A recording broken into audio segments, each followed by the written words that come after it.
The Supreme Court, was it Monday? Was it yesterday or was it last? Yeah, it was Monday.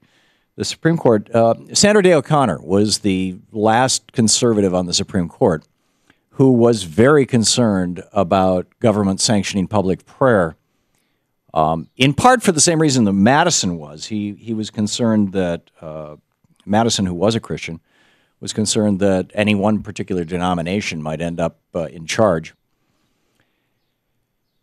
And so she was a reliable vote against things like allowing public prayer. She is replaced by Sam Alito on the court, and he has changed that vote. And in fact, a lot of people have been wondering why it took so long. This, of course, is absolutely inconsistent with the position of people like Thomas Jefferson and Ben Franklin. Ben Franklin, who in his autobiography said rather famously, I have found Christian dogma unintelligible early in life. I absented myself from Christian assemblies. And Jefferson was even more emphatic in a variety of times and places. But it's interesting to see how this has played out. And Bishop Council Nedd is with us. He's a founding member of Project 21. He's the rector of the St. Alban's Anglican Church in Pine Grove Mills, Pennsylvania. And Bishop Nedd, welcome to the program. Thanks so much for having me on. It's interesting that you're Anglican. James Madison, the father of our Constitution, yes, his first veto as President of the United States was for a piece of legislation throughout the Washington and Adams administration. We had welfare programs in the United States here. In Washington, D.C., we had poorhouses that paid for the food, housing, and clothing and medical care of poor people. And Congress passed a law in the first year of the Madison administration that routed that money through a local Anglican church. And there was a big hullabaloo because actually it went through a local Presbyterian church, and there was an Anglican church that was protesting it. And Madison vetoed it, saying that it established that no federal money should go to any churches whatsoever because it established a precedent, he said, for the state sanctioning religion. Right. Why?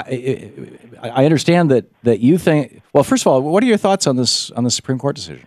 Well, I think it was a good decision. I think it was a fair and just decision. You know, the fact of the matter is, since Europeans, Westerners landed on this continent, they've been having prayer before meetings. You know, the Lost Colony, you know, they had meetings here in 1609. The very first thing they did was celebrated Mass, and then they had their meeting to sort of organize the colony. Well, they also had slaves. I mean, are you saying because something was done in 1609 we should do it now? No, I'm saying because something's edifying and is good for their overall group, they should continue to do it.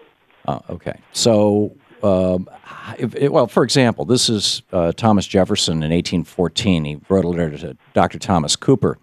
He says, finally, in answer to Fortescue Allan's question why the Ten Commandments should not now be considered a part of the common law of England or of America, we may say that they are not because they never were. Christianity was not introduced till the 7th century, the conversion of the first Christian king of the Heptarchy having taken place in the year 598, and out of the last 686.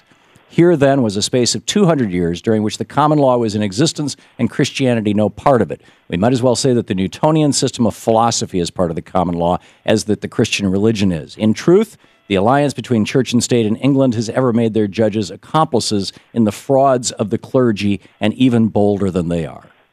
End of quote. Why should my tax dollars be paying for me to be preached at, particularly if it's a religion that I don't agree with? Oh, so your argument is that just because you disagree with something, that your tax dollars shouldn't go towards it? No, Does everybody get that caveat?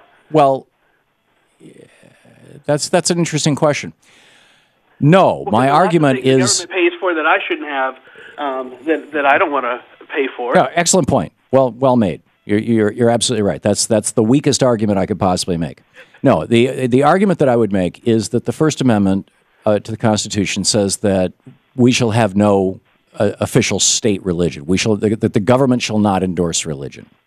And the government's not endorsing religion by allowing an elected body, a group of people given authority. And, again, I argue, and the Constitution argues, that authority comes from our Creator. So if you're going to take a moment and you're thinking of the Declaration of Independence, not the Constitution. I don't think there's anything wrong with that. The Constitution does not say that authority comes from our Creator. The Declaration of Independence. Yeah, the Declaration of Independence is not a legal document. Neither are the litany of documents that you've just cited from Thomas Jefferson. But you're right. But if you want to talk about the law says that the government shall not sanction religion.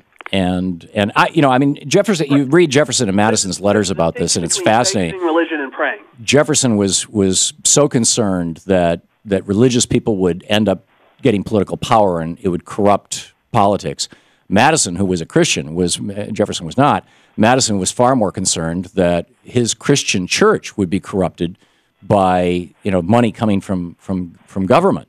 And then what's happened? The exact opposite of that. I think we've seen both. With animosity towards faith seem to be driving the agenda now, and I don't know that that's appropriate. Well, I have no personal animosity toward faith. I call myself a Christian. My concern is that if we are going to say that we're going to use our tax dollars to open public meetings with prayers, what happens when the Church of Satan worshipers, who flipped the stars upside down on the GOP's logo, when they decide that they want to come in and have us all worship Satan? I mean, wouldn't you feel uncomfortable sitting in the back of the room listening to a prayer to Lucifer? Well, I certainly would, and I'd have something to say about it, just as these people had something to say about it. And the fact is, in the Greece, New York case, the Greece Town Council or whatever let the Wiccans come in and actually lead opening prayers before one of their meetings. Well, Wiccans are not Satan worshipers. I'm taking it a step way beyond Wiccans. Well, like I said, I have a right to say something about that, but that doesn't mean that it's not a health... So you think that the First Amendment says that you do not have a right to be free of having Satan worshiping inflicted upon you in a government-sponsored venue? I don't like Satan worshiping. I think it's fundamentally a flawed religion and a waste of time. Well, the Bible says that Lucifer was an angel. I mean, he's part of the Godhead, right? But I certainly don't think that it's appropriate, and I'm going to have something to say about it. But the fact is, I think this was a big step forward and a huge acknowledgement. A big step forward for what? For people of faith who think this is perfectly appropriate to open public meetings with prayer, the way it's been done on this continent for 300 years. Well, public meetings and government meetings could be very different things. Well, they could be. This is... But, Congress opens with prayer.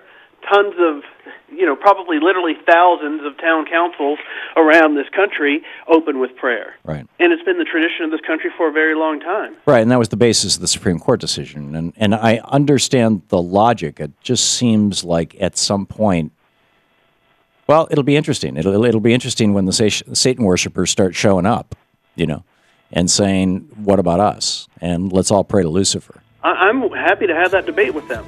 Yeah. Well, it won't be a debate. You'll have to sit in the back of the room and listen because the Supreme Court has said that, that's the way it is.